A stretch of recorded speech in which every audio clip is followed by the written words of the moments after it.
But we do have some fun kind of in store today. We're going to play a little game where we have some sharp cheese, some mild cheese, and some stinky cheese. And we're almost kind of at that halfway point in the season. So we're going to do some kind of mid-season evaluations using the cheese in Cheese and Packers. So first off, let's do Clinton Dix. What do you think of him? So Clinton Dix has had a rough season. This is a guy that made the Pro Bowl last year, but just really has not looked the same since then. I don't know if he's hurt and hiding an injury or what, but so far it's been a stinky start for Mr. Clinton Dix. Next we got Ty Montgomery. You know, Montgomery is in a tough spot. This is a guy that really worked his tail off in the offseason to become the starting running back.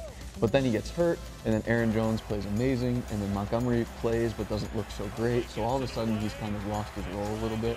And it's tough to label him stinky because it's not all his fault, but that's the way we got to go with this one. It's been a stinky start for Montgomery too. And let's go to Davante Adams. He's in a contract year, so obviously a big year for him. Yeah, you know, I'm high on Davante Adams. I know that there's some mixed opinions about him. I think he's really talented, and I think that, you know, it's hard to sometimes see that with Hundley in there, just as it's hard to see Jordy Nelson being as effective. But I think the guy's a really good player in this league. I think he's played well, and so it's a sharp start for Davante Adams. There you go.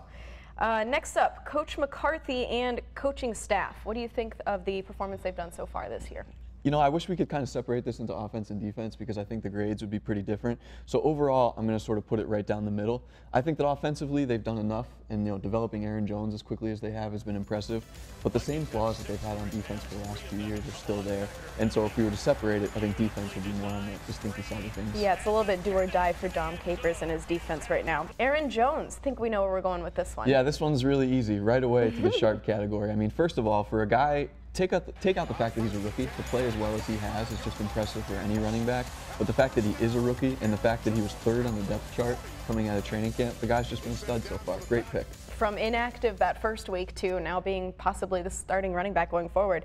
All right, Clay Matthews and kind of the pass rush in general, where do they stand right now? Yeah, so this one's going to be right down the middle. I think Matthews has actually played a little bit better than his personal stats have shown. The pass rush overall has been subpar, but Matthews I think has been a little bit better than the numbers might indicate. All right, and now we got Kevin King, rookie cornerback.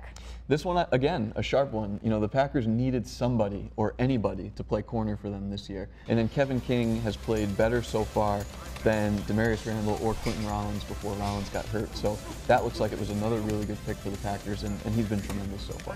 Brett Hundley, the new starting quarterback for the Green Bay Packers.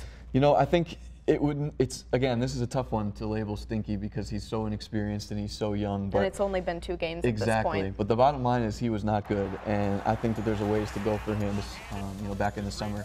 And I didn't think he was ready then, and I still don't think he's ready now. All right, and last but not least, the offensive line represented by David Bakhtiari. Yeah, so I think the offensive line has to be a strength, and I know people are going to say, well, how can you say that? You know, they've had all these injuries and everything, but if you take the 5 starters, that's a really good offensive line. This one is based more on potential than anything else, but they have the potential to be really sharp. And they have a potential to finally have that starting 5 back for Monday night's game. So we've got a lot of good, actually, and only a little bit mild and a couple stinkies. So there you go, your kind of mid-season evaluations.